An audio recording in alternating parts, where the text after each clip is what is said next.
and he has a standing invitation, but he's never shown up. And I think he knows that it's a little bit of a, pardon my French, measuring contest happening on the lakes, and it's like showing up at someone else's turf. You just know that they're going to have some tricks up their sleeves, right? Yes, finally.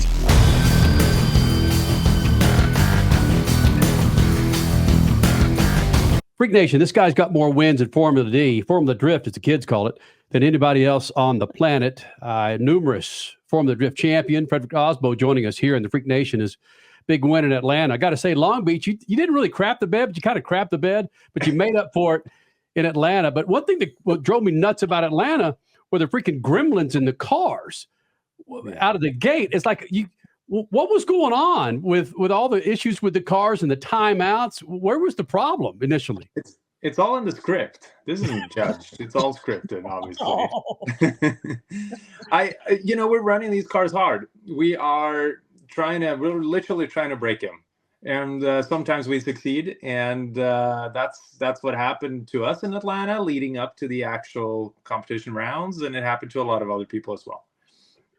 Fredric Aasbo joining us here in the Freak Nation. And we cover all the sports, NASCAR, IndyCar, Supercross, NHRA, and most of those series have many, many crew members and crew chiefs and tech guy this, tech guy that. But with you guys running these engines, these cars so hard, and you take it back to your pits, I don't see 20 dudes in there. I see most of the drivers getting their face in there as well. Yeah, but that's just part of the fun of Formula Drift and being a driver and a team owner, I would imagine, with you and Steph. Absolutely. And, we're, like you said, we're a tight-knit group. Stefan Papadakis, coming from his import drag racing days, he knows a thing or two about building successful racing engines. And I think it's a testament to technology as well. It's pretty easy nowadays to build a 1,000 horsepower motor.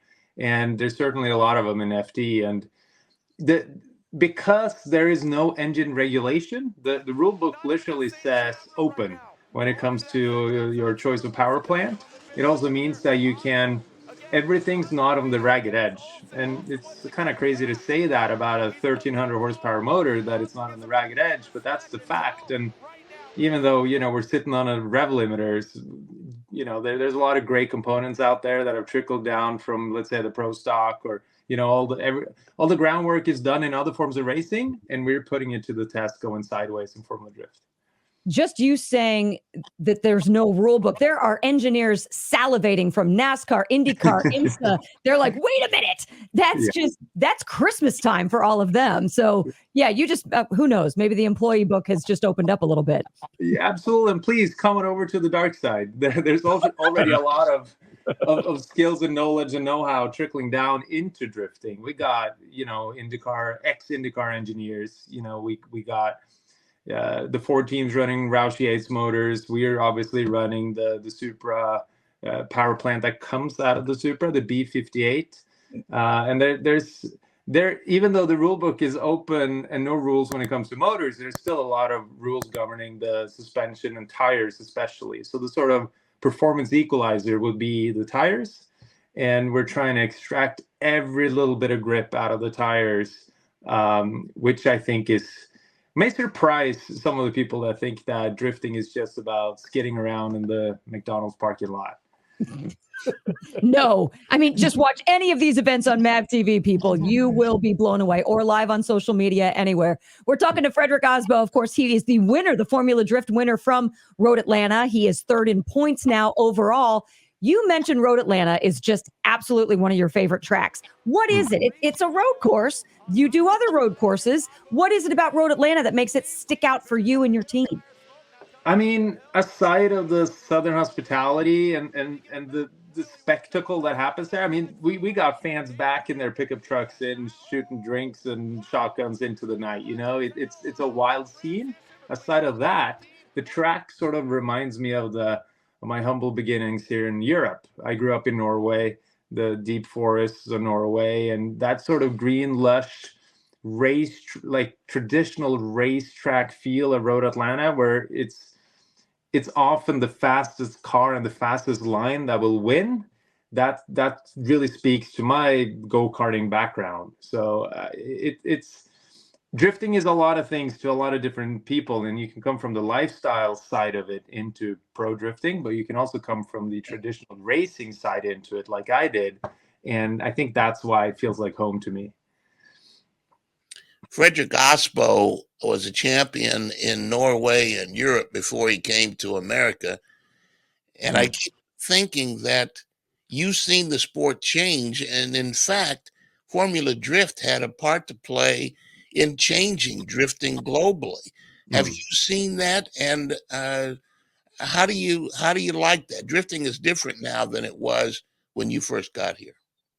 Yeah, absolutely. And that's, well observed, because drifting obviously started in Japan, and that's where most of us that are now have been there since at least sort of the beginning. I was a young kid back then, but I looked to Japan and I saw what they did there. And then I also saw how it blew up when it got to the States. It's basically an imported sport in the United States, and coming from Europe, we always look up to what happens overseas and how the American culture will take something and make it the best that it can be. And I think that's the case with Formula Drift. It's now a huge spectacle. It is ranked as the #1 series globally, even though there's still great series in Japan, still great series in Europe, in China, elsewhere. The US is where everybody wants to go to compete. And I've seen it sort of come from the Japanese mindset to where the American manufacturers came in and started building their own cars and making an extreme in their sense. And now it's sort of a mix where Japanese culture is coming back in. We got a Japanese judge, fantastic Japanese drivers still in the sport.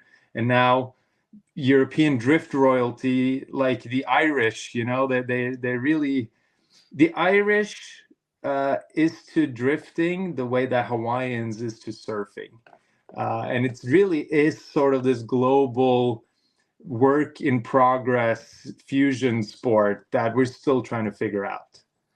Fredric Aasbo, I was going to sneak in another question here, but you slammed it right on the table. You mentioned the Irish. James Deane had won 3 championships in a row, stepped aside for a while, and now he's back leading the points right now. You've got 3 championships since you've been here in the United States. Who's going to get the 4th? Who's going to get the 4th? Very good question. It's pretty clear that we're all fighting for it. There's actually Chris Forsberg as well with 3 championships, and we all have a chance this year. But James is on a tier, and I think he's widely regarded as the most complete drifter globally. Won a lot. He's like you said, he got 3 in a row in the US. Didn't have a great season last year, and he's definitely on a redemption tour this year. But so are we. We came off of two championships there in 21, 22. It all fell apart a little bit the last 2 rounds last year, but James and I are friends, and we speak. We definitely look at drifting the same, and we had a great time after everything was said and done in Atlanta. But when we're up there lined up next to each other, there's no denying that you can't. The humbleness is far gone at that point, and it's going to be a dogfight for the rest of the season. So tell me what happens at Irwindale, the final event of the season. You and James are in the finals for the championships on the line. Winning the event is on the line. There's 15, 20,000 people screaming on the line. Who's going to come away with the title, dude? I mean, as far as I'm concerned, it's just another practice run. Oh, come on. I'm tired of all these knocking. Can you just tell him to kiss your ass? Yes. Just tell Forsberg and the guy to kiss your ass. You can do that, brother. I know he's your buddy. I know James Deane's your buddy, but tell him to kiss your ass. It's not how you stand by your car, it's how you race your car, right? And I like to let my driving do the talking. And we want to Irwindale before, so has James, and we all know that it's not necessarily about what happens during those 30 seconds. It's about the lead up and how you prep and your confidence and your, whatever you're bringing to that fight. And then there's also no telling what's going to happen. James had a horrific crash last year. I'm cutting you off. There we go. I know you well enough. Jen has obviously taken you to school and told you how to answer questions like I just asked. You're avoiding the question. You and James, maybe one more time. Let me throw another level in there. Maybe a one more time. The championship's at stake. It's all on the line. Yeah. Who's going to come away with number 4 and get all the accolades in drifting? There's only going to be one winner, and it's going to be us. You're not going to answer that, are you? And his name will be Fredric Aasbo. Hold on. Pimp you up, baby. We got James Deane on the line. James, come on in, James. I mean, who knows? Maybe I'll randomly have my kneecaps knocked out the night before, or you never know what's going to happen when it's all pretty serious. And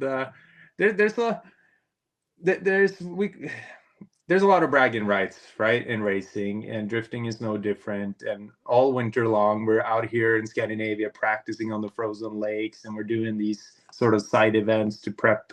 But, it's really all to prep for the Formula Drift Championship. And it is, I think, that aside of drag racing, this is the most intense sport because you only have those 30 seconds to shine. You can't make up time. You can't have a poor restart and still make it back. If you make one single mistake, you're out. So it's really about, when it comes down to that final, if James and I are seeing each other and it comes down to that at that point, I mean, it's a long road ahead, then it'll come down to who can really keep a calm head. But that's as close an answer as we're going to get. That's for me. Does he practice on ice lakes like you? He does, and we invite him over here to Scandinavia every year. I have a lot of really close friends that are fantastic drivers out here that I practice with, and he has a standing invitation, but he's never shown up. And I think he knows that it's a little bit of a, pardon my French, measuring contest happening on the lakes, and it's like showing up at someone else's turf. You just know that they're going to have some tricks up their sleeves, right? Yes, finally. That I like. There we go. Mark that. Yes, that's what I'm talking about. I'm going to mark that. Make sure that doesn't make it on the MAVTV. But it's still a great comment. Hey, this is what you do. You invite him to your place. You finally get him over there, and you have him sit down with some mutton and cabbage stew, and you put a little laxative in there and really jack him up for the run, right? You figured me out. Yeah. Yes. Yeah. The best thing I know, and what I love to do in the winter is go far north. So I'm down south, close to Oslo, the capital of Norway.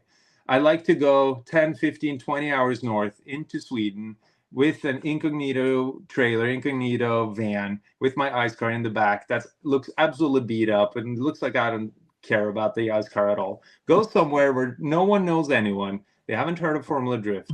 They're driving their old Volvos on the lake. And I'll pull my beater Supra out and show them that it's not the ratty old beat up car that it may look like. That sort of trolling is what I love to do. Now, wait a minute. Epic trolling. Yes.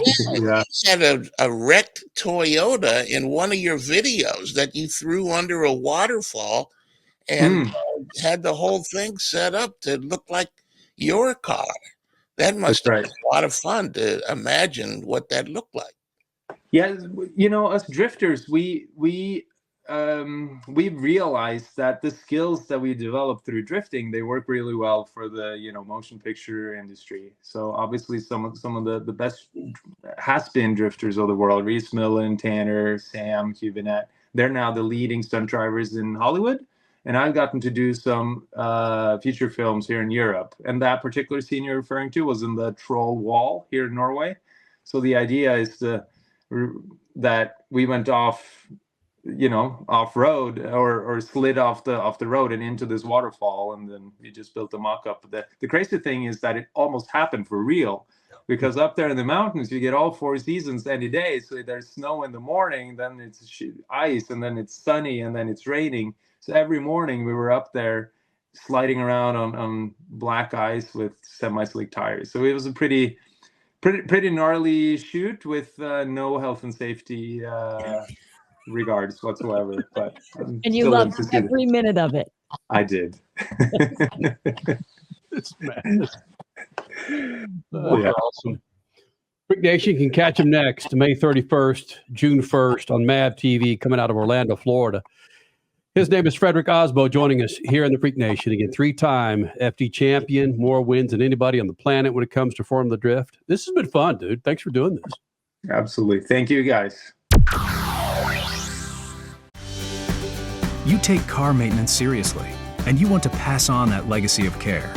Use Lucas Heavy Duty Oil Stabilizer to shield your engine from excessive heat, debris, and friction. Trust Lucas Oil. It works.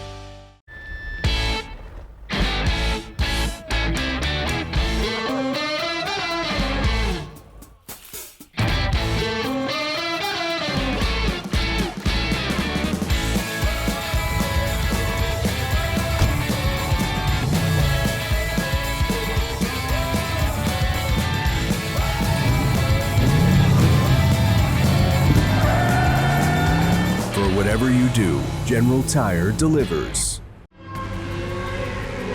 Dragging your knee at 100 miles per hour, doing a double jump with some extreme flair. If you're into two-wheel racing, make a standing date for Tuesday night on MAVTV. Two-Wheel Tuesday will showcase the world's best motorcycle racers on the most challenging tracks. Whether it's the treacherous high-speed ballet of road racing or the handlebar-to-handlebar combat of the dirt arenas, MAVTV has your two-wheel fix every week on Two-Wheel Tuesday.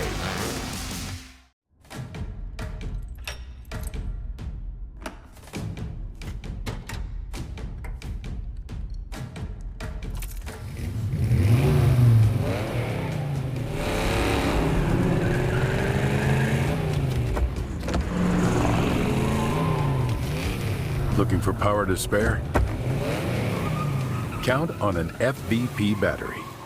FVP. Verified, proven.